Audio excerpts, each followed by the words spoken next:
Okay.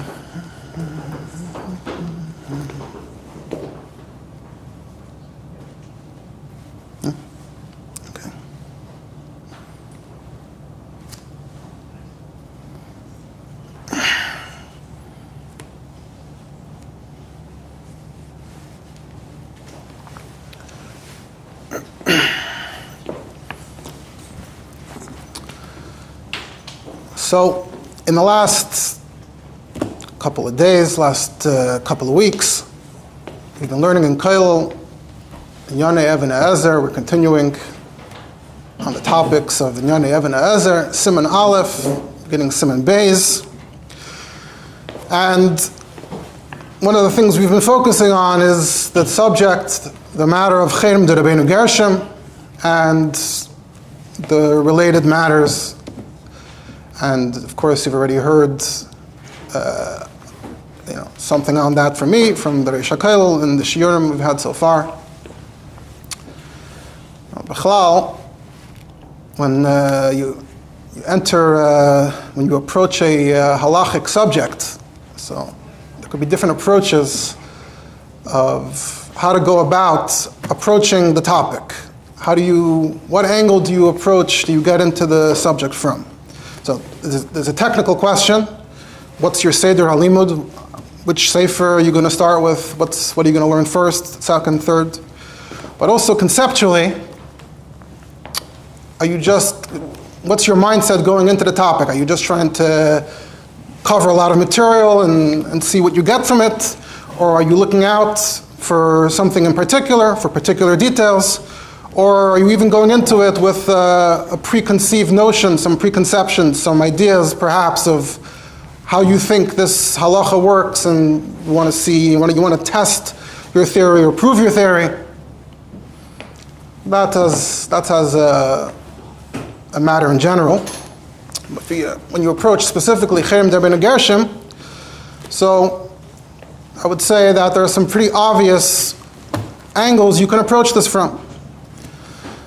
Everyone has heard of, if not personally familiar with, at least has heard of cases where marital disputes between husband and wife go off the rails and things get pretty bad to varying degrees, to the extent that it enters these halachas, this sugya. And the way things have developed in the last couple of decades, with the advent and development of Toyanim and whatever effect they've had on the Tchum and Halacha, or various organizations that are advocating for different stances. So, to a certain extent, we could say that there are two major camps with stated opinions on this subject. You have those that are you could say, women's rights, the rights of the woman, and the type of argument, the type of thinking you're likely to hear from that camp is that the system discriminates against women, it's stacked against women. First of all, the din, the halacha, that the woman needs to be divorced by the man. She can't divorce him, she can't initiate the divorce, she can't execute the divorce. And more specifically, that as a result of that, the man, the husband, is seemingly able to take advantage of that, to exploit that, and delay the get, withhold the get, out of perhaps just a sense of vengefulness. Whereas if only halacha worked more like civil law, when it comes to, you come to court, family court, or whatever the precise legal system is, ultimately the court, as the system is structured now, ultimately the court can hear both sides and rule that the marriage should end. That's not how it works in halacha, so that's a point that gets made often. And in addition to that, the way halacha is practiced today, you don't have enough kfiyah. Let's say halacha does agree that the husband ought to divorce his wife, but there isn't enough enforcement. They're not kaifin the recalcitrant husbands to the extent that one might want, or in cases where they think it ought to be done. And then ultimately this leads to a situation in which you have what we call agunos. So the husband didn't disappear, but the husband's withholding the get. So for all practical purposes, the woman is stuck, and she can't move on. She can't marry anyone else, so she's an aguna. The husband is being ma'agen the wife and withholding the get. In addition to that, the arguments that go along with that tend to also be that, perhaps particularly in Eretz Yisrael, they'll argue that the dayanim, the Beis Din, they're not sensitive enough, they're not taking the woman's side, they're being very cruel and not understanding towards the women. That's overall, in short, what you're likely to hear from those focusing on the woman's rights. But there's also another camp, perhaps a little less ungenommen in polite company, but it does exist, which advocates for men's rights. And it's a concept that's out there, both for Yidden, lahavdil, not, has its own acronym, the men's rights people. And their argument is that adarabah, it's already been a long time that certainly the courts tend to side more with the woman, with the mother, in all kinds of details. And even in Batei Din, there are many examples, many cases, situations where the men and their friends feel that the man got the short end of the deal, whether it's financial arrangements or custody arrangements. And in their view, it's all the fault of those women's rights organizations and all the messaging they've put out there and their strong representation and how they'll intervene in many cases. And their argument is that, on the contrary, the fact that in Yiddishkeit the husband has the ability to perhaps withhold the get until things are worked out is the one thing that actually gives the husband a little leverage nowadays. Finally the husband has something, has a card in his deck, something that he can hold out for. So he can negotiate, have a slightly stronger negotiating position and argue for what he thinks is his. In addition, an argument you'll hear is that the reality, they say, is that it's actually pretty common for the reverse, for the woman to be ma'agen the man. There's no catchy term for that. Agunim, it's not a term you hear. But for all practical purposes, the woman with the power that she has in Beis Din today, or b'chlal, she is just as able to drag out the proceedings, refuse to accept the get, leaving the husband stuck. Because you have Chaim Deber Negershim.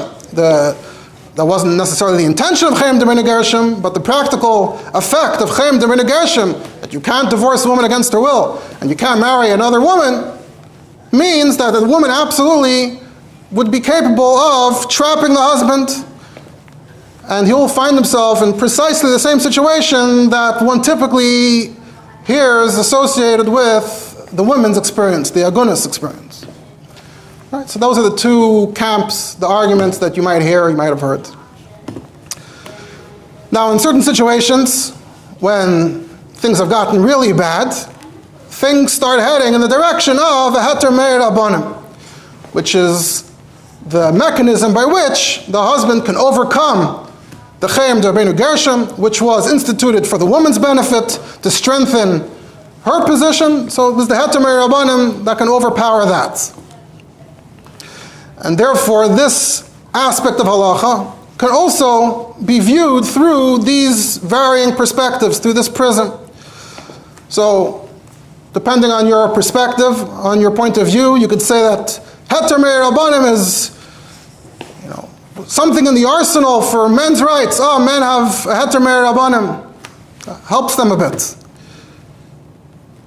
Otherwise, the man will be helpless. Or perhaps you'll argue the opposite, that here's another thing women can complain about. If it wasn't enough that the husband's in the driver's seat, not only can he withhold the get, but he can also go ahead and marry someone else without ever resolving the dispute with his wife. So look, the man has all the power. What? Don't women also have the card of faith in AC? Most cases not. As halacha is practiced today, that's a different topic. not the topic I was going to focus on today, but kaifin, I guess you could say is a bit of a myth. Everyone remembers the Rambam, kaifin oisi achiyem eretzani, but kaifin oisi achiyem eretzani, the context is a very narrow case. The Rambam, as it happens, has a more expansive view of how to apply kaifin relative to other Rishonim, but the halacha as it's practiced today is not according to the Rambam, and the way, based on what Rishonim said, and then how Achreinim and today's Rabbanim have interpreted the concept of kaifin, it's extremely, extremely narrow and was not relevant in probably most cases. Probably the overwhelming majority of cases. It's not really a very relevant issue when we're talking about disputes that you hear about on a regular basis.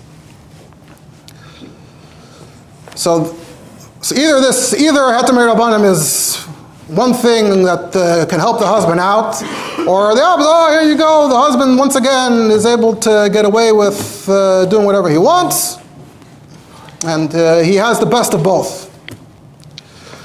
Is something which you hear in many cases? Some frequency, yeah.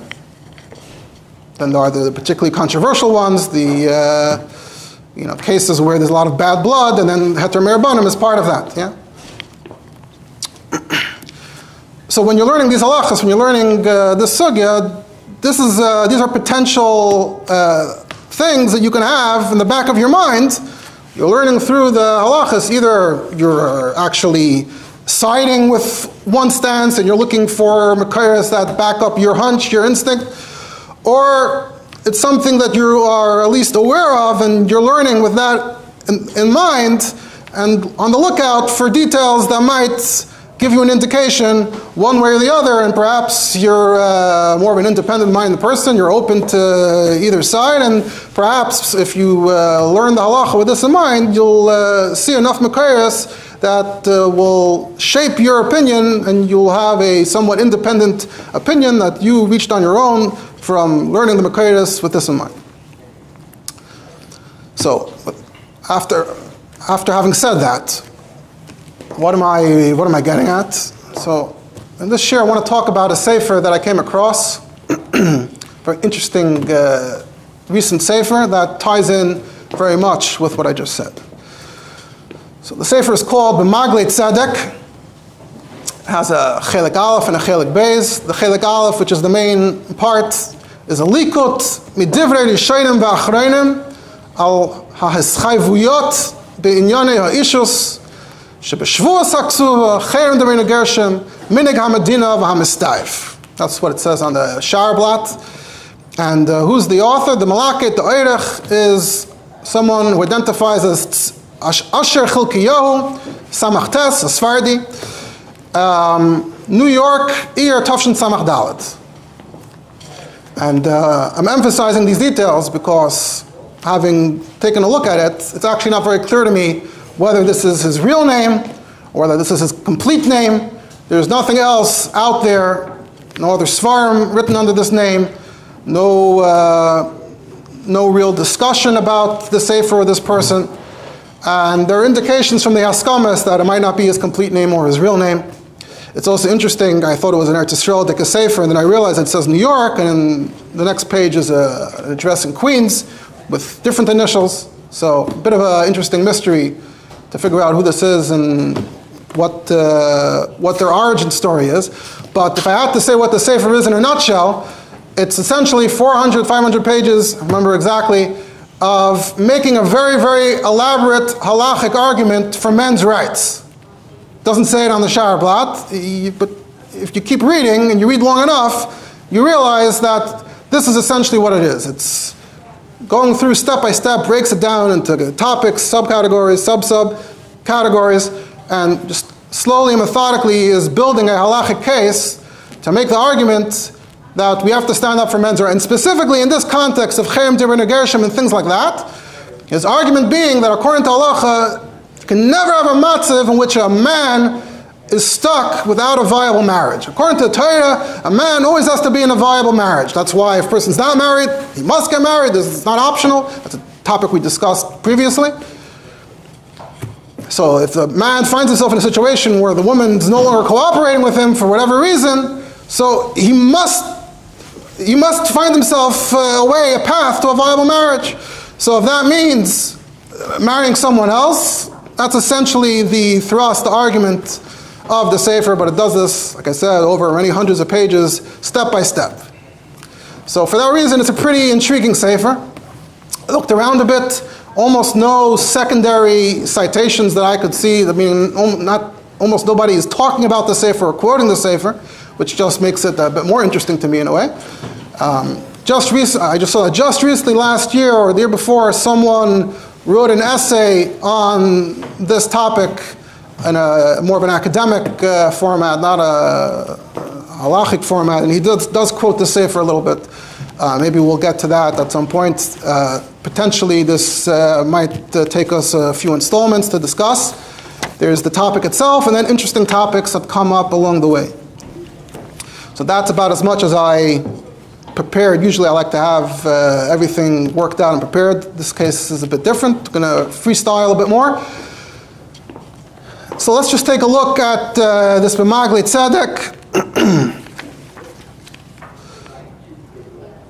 So yeah, about 450 pages of text, of Teiches. So, like I said, not a lot of identifying information. He does mention a few Sephardim Rabbanim, Rabbi Yosef and Mordechai Eliyahu. So it seems to clearly is emphasizing his Sephardi background, the background in Sephardi yeshivas or having Sephardi Rabbeim. He does have a number of haskamas, like I mentioned. The first one is a pretty big name, Rabbi Eliyahu Bakshi Doron. Says, I see the Sefer written by Rav Asher Chilkiyahu, and he explains the Schayvus of the Ksuba and the Chaim de Bnei Gershom and all of this. Various haskamas that emphasize perhaps different aspects of Eliyahu Abergel, also relatively big name. A few other smaller names.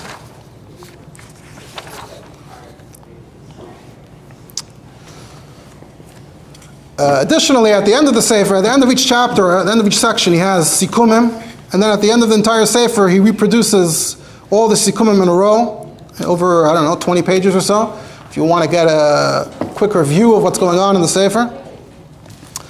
I think actually Mishpat HaKsuba by Bar Shalom also has the same format. He credits Bar Shalom as being helpful to him in accumulating material on the subject. So, he's pretty careful to sort of not overtly, he's not ranting and raving, he's not, it doesn't sound like he's an angry person, but, like I said, you read between the lines, the whole Sefer is making a very, very specific, very long argument. Then Chelik Beis, which I didn't really look at too much, moves on to, the financial stuff, like what are you financially, not mechuyev financially, like related to the follow-up questions. So like I said, in his Pesach Dover, he just starts off by making a very forceful argument that a man must always be in a viable marriage, the chiyuv for period of erivia, the isser to be unmarried, to not have a wife, many different makaydas about period of erivia. Also to be sharui behirhur, you can't be in a matzav where a person has hirhurim, so that's why, one of the reasons why a man is supposed to be married. Interestingly, towards the end, he mentions an interesting detail, that there's actually a chiyuv on the Rav or on the Dayanim to ensure that there are no unmarried men in their community. There's a Zerua that says, Nirali ha'emes shemitzvah aleinu l'kaifai lisa, that we have a mitzvah to force, to compel a man to get married. Quotes in the Mukha Yosef, that if you have a ravok, 20 years, ein eretz lisa isha based in yechafu lisa l'kayim periverivya. And the Rambam says, if a person waits the amount of time and doesn't get married, he's over the mitzvah say. So really, every mitzvah say, makanoi say, achetetze nafshay. The Tur, Evan Ezra Simon Aleph, Taka writes, based in Kaifin Oisei Lisok Nelakayim Mitzvah Periverivya, Shulchan Aruch Simon Aleph Siv Gimel, brings us the halacha. Misha Avro of Chav Shon of Ein Eretz Elisa, based in Kaifin Oisei Lisok Nelakayim Mitzvah Periverivya. Quotes the Rabbi Yosef, the Abiyah Eimer, that's taka emes, taka azoi, that part of Beis Din's tafkid, kilu halacha l'maisa. And that's one of Rabbi Yosef, as we know, has some tensions with the Ben Ish Chai. The Ben Ish Chai was considered the big Iraqi Paisik, and Rabbi Yosef often distinguishes himself and differentiates himself by disagreeing and being masig on the Ben Ish Chai's halachic svarim. So he's masig on the Ben Ish Chai, who, in many cases, what the Ben Ish Chai does essentially is he's more influenced by the Ramah. Right? Rabbi Yosef's, I heard someone discussing here today, Rabbi Yosef's whole inyan kaviyachal is that we have to follow the Mechaber almost exclusively, and certainly not follow the Ramah in a case where they disagree. And the Ben Ish Chai was more likely to accept input from the Ramah. And he says the Chidah says that we don't follow the Ramah. The Ramah says the Maisa here, the minig is we're not kaif. The Chidah said we don't follow the Ramah. The Ben Ish Chai said we don't follow the Chidah, or we ignore the Chidah. He said we're not kaifa. And Bet Yosef comes and says, what do you mean? Bechaber, Bet Yosef, we're kaifa.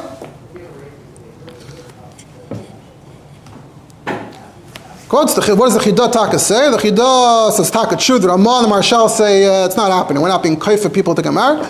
But the Rabbanim in Eretz Yisrael, from the Chidah circle, they said, no, any Beis Din that's not kaifer, they're not doing the right thing. In the Ashkiach B'minig, and we know Taka, the Metzias was that in Yerushalayim, at least, I didn't look this up again, but it's well known, that in Yerushalayim, up until, 150 years ago, they were very, very strongly makbid not to allow a single adult man to live in Yerushalayim. I think for more than 30 days, whatever the number was. They were very, very particular about it, and apparently they didn't enforce it. So maybe they didn't literally force people to get married, but it was an implied threat because you weren't allowed to remain there. If you were unmarried, it didn't matter what age you were, whether you were 20 or 50 or 80. I think they were very, very strict about it. So the Chidah is coming from that context where it's very much a reality. And the Ramah and the Marshal presumably are coming from a different context in which, just like it doesn't really sound very realistic within how our community operates today, apparently it didn't sound very practical to them back then either. And it probably has to do with how society is organized in different places. But the Chidah says, no, ein lashkiach b'minig, give a minig not to do, ignore your minig, overrule your minig, the minig is ishkin minig. So this is something that, you just learned in the seminar, this is something that this Mechaber throws in the Pesach Davar, that he's coming from the Rabbi Yosef stance, that kaifin, His next section is Psicha, that was the Pesach Davar. Now the Psicha is the argument that, first of all, what's Chem D'Rebeinu Gershom? What was the point of Chem D'Rebeinu Gershom? Is Chem D'Rebeinu Gershom here to give the woman more power over the man, or was the idea of Chem D'Rebeinu Gershom to equalize, to make the power perfectly equal between the two sides? So he quotes a Rosh, there's a Rosh, Shut HaRosh, Klam Beis, Simon Aleph, that says that he's talking, the Rosh is talking about a case, right? The woman has a certain type of mum, the man has the power to be Megar. The original power was to be Megarish. Just like if the man has a mum, there's certain women where she has the power to say, that's it. That's the original concept of the context of kaifin, is when there's certain women that are listed in the Mishnah or the Gemara. So those women are so terrible, it's unlivable. Kaifin Aisai, and Kaifin Aisai Achiyem Eretzani. The famous, back to the question of kaifin, the Rambam says it's not strictly this list. It's anything equivalent that seems like it's a deal breaker, it's not marriage material. The Rosh, not here I think, but elsewhere, the Rosh says no, we strictly only follow the list in the Mishnah. So that's the big fork in the road in the practice, how kaifin is utilized. So the Rosh is trying to say here, though, that you have certain women where the woman can say, sorry, it's not acceptable, kaifin I say. The man used to have the same power. Now what happens with Chem D'Rebeinu Gershom? The woman has a mum, where if the man has the mum, we still practice kaifin I say Achiyem Eretzani. If the woman has a mum, the halacha used to be that he, of course, can be Megarish Bal Karcha. Now he can't be Megarish Bal Karcha. What's the story? So he says, the Rosh says very clearly that Rabbeinu Gershom never is in the Kemelish eingefallen, le'osa libo el kayetze b'zeh, la'agein ha'ish levat loy mipirya v'rivya. That's what the Rabbeinu Gershom had in mind, to have a situation in which the husband is stuck, and he uses the word la'agein ha'ish. No, of course, even Rabbeinu Gershom would agree that in this case, you Gershena yitin laksubas, ki kulei hai layipe b'takanosai koyach ha'isha mikoyach ha'ish. Rabbeinu Gershom never intended to make the woman more powerful than the man. He saw that men were mistreating women. So tikin lahashvis koyach ha'isha l'koyach ha'ish kamoish ha'ish eini moitzi el l'ritzayna, just like the man can't be forced generally, kach ha'isha eini miskadashas el l'ritzayna. But we can't say that if we're the man to have the mum, the din is still koifin. But if the woman has the mum, oh, sorry, lo yigashona bal karcha. It's got to be equal. It's got to go both ways. There's no scenario in which the woman has more power. That's the Rosh's argument. And that is a nekuda that gets developed in other svarim and other poskim. I would add, by the way, that from the little that I spot checked in the Sefer, you shouldn't necessarily rely on his presentation, meaning it might be one-sided. He might only be quoting the Rosh, and those who cite the Rosh, he might not let you know that there are others that totally say that the Rosh is not applicable. But this is just, we're going through a particular presentation. This is just food for thought. This is not, it goes without saying, although I'll say it, the shiur isn't here to take a particular side. It's just, at least in my experience, it's almost like the woman's side is more prevalent and more famous and more common, and I want to provide some additional perspective. It's just interesting to hear how this person makes their argument. And then he goes on to quote B'kairis that use also this term of igun for a man. That it's literally goes in both ways. He says there's Rabbeinu Simcha and the Ravya brought in the Marshal that just like we're makel b'mishum iguna deisha, so kol shekain deish, we're certainly makel for the iguna deish tzayim merubah. There's a Gemara that's a bigger tsar for a man to be trapped without an outlet to his urges. It's mitzvah period of Revia. Why am I the first one to mention it? Before Rabbeinu Gershom, there wasn't the concept of Iguna Deish. Now that there's Rabbeinu Gershom, there is a Iguna Deish, so we have to discuss this and figure out what we're going to do about it. Different Mekayris along these lines. And down to Achreinim today that at least mention in passing, again, you have to check everything that's quoted, but Achreinim that's at least mentioned in passing, the idea of Iguna Deish, we don't want to allow Iguna Deish. Goes and quotes B'chlal that Hirhurei Aveira are very, very severe for a man. You're not allowed to leave a man in that situation. So that's the argument of his psicha. And then we get to his mavai. We got the Pesach Dovid, we got the psicha, now the mavai. The mavai gets more directly into what the main portion of a huge portion of the Sefer deals with. And what I want to focus on for the rest of this year is, we heard a lot about Chaim Rabbeinu Gershom. We're familiar a bit with the practice among the Ashkenazim. But I'm not sure if we're familiar, you heard about how things work for the Sephardim. Because there's a bit of a misconception out there, I think, those who haven't studied the topic, that Ashkenazim outlawed polygamy, marrying multiple women with the Chaim Rabbeinu Gershom. Okay, so ever since then, Ashkenazim and polygamy are two things that don't go together. So the assumption is that, I guess, by implication, the Sephardim were practicing polygamy up until sometime recently. But it's actually very much not like that. It's a lot more interesting than that. And as we'll discuss a bit, and I'll go off to discuss a different sefer, the Sephardi Ksuba actually has two important passages. One line in the Sephardi Ksuba is, where is it? I'm just not spotting it, but it's somewhere here. V'lo yisa, v'lo yishadech, v'lo yikadesh, shum isha acheres aleha, ki im bereshus based on atzedek.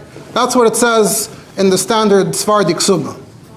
He will not marry anyone else. It's one of his chayvius in the ksuba. And then at the end of the ksuba it says, v'gam nishba shvua chamura b'tkiyas kaf, al das hamakim baruch hu, al das hanishboim be'emes, la'asher l'kayim iskol ha'kasav alav b'shtar ksuf tada, bilti shum shinoi, utmura, b'tachbula, klal v'ikr. So there's a shvua at the end for everything in the ksuba, including the lo yisa isha acheres. So that's where the Sephardim are coming from. So instead of a cherem de b'negershim, a top-down decree that we're minhag, that we're afraid to violate, we simply, on a case-by-individual basis, make every single chassan commit in writing, b'shvua, that he will not marry another woman. This is part of the contract, the agreement with this woman, the marriage of this woman, and there's a shvua backing that up. So the first large section of the Sefer, since the author is a Sephardi, so he's coming from the Sephardi perspective, so his first arichas is actually dealing with the shvua, and basically he wants to make the argument at length that just because there's a shvua doesn't mean that if a man finds himself trapped and there's no marriage for all practical purposes, the shvua, the clause in the ksuba and the shvua wouldn't mean that means that is trapping him right now. But simply, it doesn't apply, it should be understood, it should be obvious that it doesn't apply to that case, and he should not feel bound by it. Then, after that argument at length, over 100 pages, he moves on to cherem de b'negershim and also tries to make similar arguments about how cherem de b'negershim should be applied. But for now, I want to go off a bit and elaborate a bit on that topic of the shvua, the Tanai and the shvua the Sephardim make, because I think it's pretty interesting, and like I said, I don't think it's very particularly common knowledge, I assume, outside of the Sephardi community, although, as we see from the Sephardim that discuss this, it isn't necessarily that obvious to every Sephardi chassan. Not every chassan and kala are reading the fine print, are chopping, are catching exactly what's going on, and I think Rabbi in his Haskama, he mentions that, I had a case where the chassan had no idea. Let's take a look. How did he write it? He writes, we had an avrich talmid chacham that the marriage didn't go well, and the bet din said they have to divorce, but the woman refused, and the man was suffering for years, and at some point they decided there's no chance that she'll accept the get. They told him to be mekadosh an isha, a beis din gave him a heter, and since he's from Bnei Edot HaMizrach, so he didn't need the heter me'er rabbanim for the cherem de b'negershim, so he went ahead and got married, Kedat Moshe Yisrael, and then he came to Rabbi Dovid to update him, to report, by the way, I got married, it was after the Kiddushin. So Rabbi Dovid says, wait a second, was the beis din matir your shvua, that you swore in your ksuba not to marry another woman, because that's the minhag, when the beis din are matir to marry another woman. And he says, hitbarer, that they had no clue what I was talking about. Nobody knew, nobody thought about it. I spoke to the Rav who was matir, and is there a shvua here that's stopping him, that's preventing him? Obviously, this sefer is coming to argue that the shvua isn't very particularly relevant and powerful, and it shouldn't be a major problem, an impediment to the man. But it's just an example of how apparently even Sephardim aren't necessarily fully aware of the significance. Just like, I don't know how many Ashkenazim know what they're mischayev towards their wife, the big schayvus and tak. So if you look in Mishpat HaKsuva by Blio Chaim Bar Shalom, who some of you had the pleasure of hearing last year. So as we know, it's, I believe, 8 volumes long. So in Chelik Dalet, in chapter 33, he goes through the Ksuba line by line and interprets every line and every word. So Parak Lamed Gimel is on the line of Layisa Isha. So we're just going to go through this, many, in aggregate, it's many hundreds of pages, so I'm just trying to summarize the interesting points, the main points here. So Bnei Gershom, of course, has this famous cherem, but according to the Shulchan Aruch, as we quoted last week, Takan Mechaber specifically says that his takana did not spread in any way, it expired, etc. that doesn't mean that the Sephardim are running around advocating polygamy. So instead, there's a Tanai in the Ksuba. And he says from around the Rosh and onwards, the Rosh moved to Spain, this has become a nusach kavua in the Sephardic Ksubas. So he quotes the Rashba. The Rashba on the one hand attests to the fact that the Cherem Dibur Gershom did not catch on, did not spread in their region. At the same time, the Rashba also writes that it's not like in Spain, it's not like people are just marrying multiple women right and left. You had cases where people married a second woman because they didn't have children, and even that they had to do kama pijusan, they had to really speak to their wife and really get her on board, and still none of those marriages ever worked out, the Rashba says. So we certainly don't want men having the wrong attitude that women are disposable. So the case was a man had gone ahead and just married a second woman without his first wife's agreement, and the Rashba is essentially saying, no cherem, it's not okay, that's not how we operate here. So clearly in time of the Rashba, there was no Tanai, otherwise the Rashba would have referred to, he would have said, oh, what about the Tanai? He didn't mention the Tanai, so that's evidence that there was no Tanai at the time of the Rashba. But the Rosh already writes, Shenoigen lichtiv b'ksuva al manas sh'layisa isha acheres alaha. And they're pretty close, they're essentially the same time, they overlap. So around that time is clearly when they started spreading in writing. And then you find later Achreinim that refer to it in passing, of course. There's the Ksubas that say, Sh'layisa isha acheres. Mentions La'yisa, La'yishadech, La'yikadish, of a triple lashon, just to cover all your bases. Also it says Shumisha, what's the Shum? The Shum is any type of woman, a Pilegesh, this, that, the other thing. No loopholes. The word Aleha gets into the word Aleha. B'chayeha, some Ksubas used to say B'chayeha. However, what if you have one of these situations where, really the husband isn't really in a marriage anymore for all practical purposes. Nishtatis, Meredes.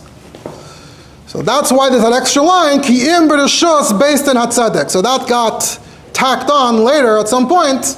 So the ksuba, in essence, has many layers. Each line could have entered at some different point. But they added Ki im b'reshus based in hatzedek. And that's the idea of that there is a way out if based in rules that that's the case. What's the based in hatzedek? So it clarifies that based in hatzedek specifically means that you can't just go to any based in of three. You have to go to some big, formal, major based in. Back in Eretz Yisrael, it meant the biggest based in Eretz Yisrael. So that's what he covers in Perek Lamed Gimel. But the main arichas that he has on this topic is actually in Perek Mem Beis, which is where he focuses much later in Chelik Hey on the Shavuah. By the way, how's the Tanai enforced? What's the enforcement mechanism for the Tanai? The implication of the Tanai is that if he does marry another woman, he will have to pay his first wife, the Nadan and the Ksuba up front as a Knas, and he'll be called an Avarian. He says, but lav dafka though, that actually works. Lav dafka, that you could actually enforce that in court.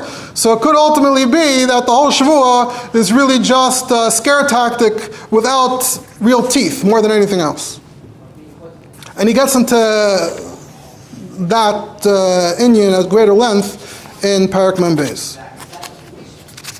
So there also used to be a Tanai not to be Megarish Bal Karcha, but today that's not part of the Ksuba, because it's Bekal V'chomer Mea Tanai. So effectively, Sephardim have the same rules in place. It's just the underlying halachic mechanism. Instead of a cherem, it's a thing that goes in your Ksuba. In Perek Mem Beis, he talks about the Shavuah. So he says, really we see that the notion, the concept, the existence of a Shavuah from a husband to his wife, going into the marriage, that he won't marry another woman, is as early as the Go'inim. Now really, it's been pointed out elsewhere that if you look through Tanakh, Chazal, you don't find many cases explicitly at least, of polygamy. There was no chedim, there was no minig, and there was no shavua. It's pretty clear that it was not generally practiced. It's even in Tanakh. Now, it's not always possible to know with certainty, because obviously the stories in Tanakh and Chazal are very incomplete. They're only referring to very specific stories. Obviously, we're getting a tiny fraction of what life was like.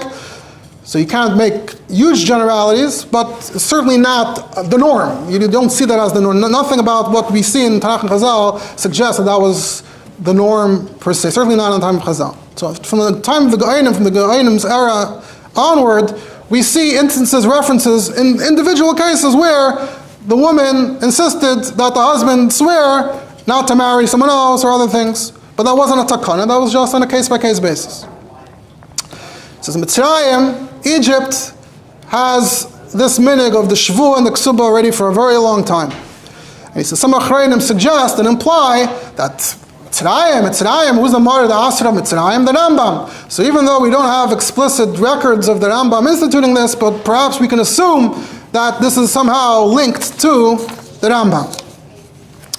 He goes through the Pnim and the Haris, and many things that we're saying here. If you look in the Haris, you can see it at far greater length with far more references. It says the Mechaber. What's the Mechaber's take? The Mechaber has a Seder Chalitza. After Siman Kuf Samach Tes, the Seder Chalitza B'Ktsara, and Seif Mamvav, the Mechaber writes, B'Zman Hazeh, Afagav the Leka Chayim de Rabbeinu Gershom, Shaloi Gozar Ela Ad Seif Elef HaChamishi. So the Mechaber repeats again that Chayim de Rabbeinu Gershom, it expired, it's not relevant. Mikol Makoim, Kol Adam Ashbiyan Oisei Be'es Nisuin, Shaloi Yisa Al Ishtei. So the Mechaber actually says in pretty strong words that Kol Adam is Nishba, Mashbiyan Oisei. In other words, it's not really optional anymore. It's not a case-by-case thing. It's not a negotiation to have before the wedding. It's pretty much matter of course, matter of fact. So, Mechaber is effectively creating a parallel Gzeira to Chayim D'Rabbeinu Gershom. And that was the Minig Eretz Yisrael. Mechaber, first and foremost, represents Eretz Yisrael, Minig Eretz Yisrael, the Psak of Eretz Yisrael, which is, of course, Rabbi Yosef's whole argument more recently. The Mechaber's sway, the sway of Psak and Eretz Yisrael, as we know, happened to include the countries nearby. So Syria, Lebanon, Mitzrayim tend to have the same dinim and minhagim.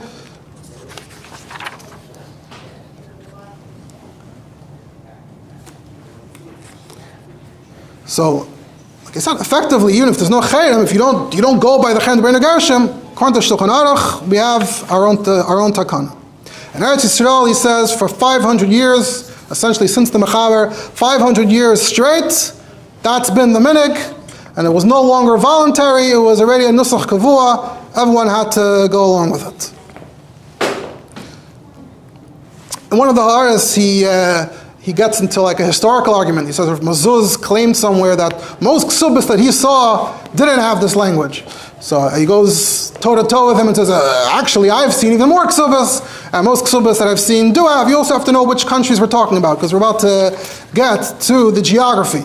So this is interesting. This is what he says. He says, all the kehilas around Eretz Yisrael, like I just said, that follow the psak of Eretz Yisrael, so they also have the same practice. So that's Syria, Lebanon, Egypt, which are literally bordering Eretz Yisrael. Turkey, further, still pretty close. Greece, which was part of Turkey, part of the Ottoman Empire. Yugoslavia, Bulgaria, all part of the Ottoman Empire, essentially. But also Spain and Portugal, as we saw from the Rosh about certainly writing the Tanai, but also the Shavua. And also Morocco, as we're going to say shortly, because Morocco ultimately had an influx from Spain. But in the European countries where there was a Chayim D'Rabbeinu Gershom, there was no Shavua because she's protected by the Chayim. So France, Italy, Holland, London, so even when there were Sephardi communities there, they didn't have the Shavua because geographically the Shavua wasn't a thing there. And then he adds, there also were countries which continued practicing polygamy. And that would be Yemen, India, Baghdad, Iraq, Persia, Georgia, Georgia, Bukhara, Libya, and Algeria. Rav Mazuz, I didn't go and confirm that that's the context of their dispute, but Rav Mazuz comes from Jerba, which I believe is an extension of island of Algeria. So these are countries where they literally continued practicing polygamy, so of course there was no shvuah stating otherwise. And then in the footnote he goes into great length and quotes Makarius to back up his contentions. Didn't look at it again this time, but the last time I looked this up, he says he found there's actually a mucker in Iraq from not that long. The Yaskal Avdi was like 100 years ago. The Yaskal Avdi writes, Gam ata baharbe makoymes be'ashur, which was a term used for Iraq, uparas roiv kachoil yesh lahem beis nashim. So the way the Yaskal Avdi makes it sound is that it was very prevalent, it was predominant, which is interesting. And then slowly European culture started penetrating the Middle East, colonization, etc., etc. And then at some point, even in Iraq, etc., it went out of fashion. Morocco is interesting. Big parts of Morocco has Spanish influx, so they brought the shvuah with them. But then there was a certain region where the Spanish didn't arrive, and neither at a later point did European culture. And they also continued marrying more than one woman. This is something, incidentally, this is something that I believe I've looked it up, and it's not written explicitly anywhere online, but it seems to be very common knowledge that the Baba Sali, who I believe came from that region of Morocco, had 4 wives. I don't know if they're all concurrent, but presumably some of them concurrently. The way I heard it was that when he came to Eretz Yisrael, when he emigrated, and polygamy is not acceptable, so one of his wives ended up in France and stuff like that. They ended up just getting split up. But that's actually a pretty prominent example, that's a household name that's tied to polygamy. Interestingly, this doesn't seem to be a fact that gets commonly stated. Okay, I think we'll pause here, but this is just, like I said, within the context of talking about the power a man does or doesn't have. So a big factor to know, if you're looking beyond your Ashkenazi perspective, is the shvuah that the Sephardim have. Shabbos.